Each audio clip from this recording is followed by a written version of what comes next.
राजस्थान का opinion poll अब हम आपके सामने रखने जा रहे हैं। आंकड़े क्या कह रहे हैं जरा देखिए। राजस्थान में कुल सीटें 25, बीजेपी के खाते में 23 सीटें, 25 में से 23 सीटें बीजेपी के खाते में जाती हुई नजर आ रही हैं राजस्थान के अंदर, और कांग्रेस को हासिल होती दिखती हैं सिर्फ 2 सीटें।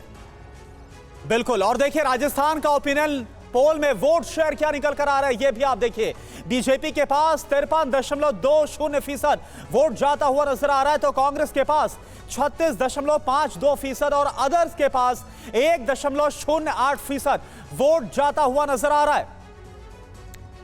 जी हां, तो राजस्थान का ओपिनियन पोल जो है वो आपके सामने है। 25 में से 23 सीटों पर भारतीय जनता पार्टी को जीत हासिल हो सकती है, ये सीधे संकेत ओपिनियन पोल के आंकड़ों के हिसाब से मिलते नजर आ रहे हैं। और देखिए TV9 के ओपिनियन पोल को लेकर हमने कांग्रेस नेता पवन खेड़ा से भी बात की। उन्होंने इन आंकड़ों को लेकर क्या कहा है, सुनिए।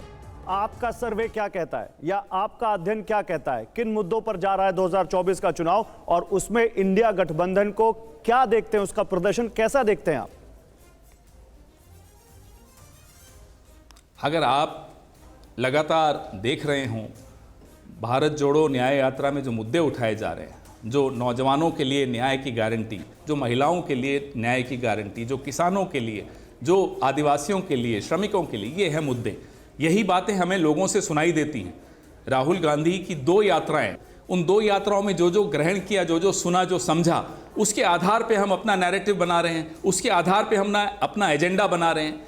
पूरे इंडिया को ये एजेंडा स्वीकार्य है, उन्हें भी समझ में आता है, वो भी ग्रास रूट के लोग हैं। एक एक पार्टी जो इंडिया की सदस्य है वो अपने ग्राउंड पे एक्टिव हैं, उनको मालूम है क्या मुद्दे हैं। यही मुद्दे हैं जिस पर देश भी चाहता है कि राजनीति हो, राजनीतिक दलों को इन्हीं मुद्दों के आसपास अपना संवाद केंद्रित आपने नैरेटिव की बात की, इनका नैरेटिव है न्याय, नौजवान। सुनिए, इनका नैरेटिव जो ये कहते हैं विकास भी विरासत भी, इसके पैरेलल, इसके अगेंस्ट आपका क्या नैरेटिव है?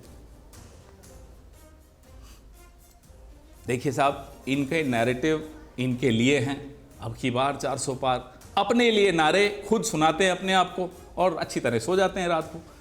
हमारी तमाम नैरेटिव, नौजवानों को 30 लाख रिक्तियां भरी जाएंगी, पहली नौकरी पक्की, पेपर लीक के खिलाफ बहुत मजबूत कानून। हमने तो ठोस आपको काम दिया है, ठोस एजेंडा दिया है, ठोस नैरेटिव दिया है। ये क्या हवाबाजी, ये क्या नारेबाजी है साहब, 100, 400 पार, 500 पार? ये मोदी जी को या तो चिंता हो रही होगी, तो अपने आप को गालिब जो है खुद को समझाने के लिए ख्याल अच्छा है, वो वाली बात है इनके साथ।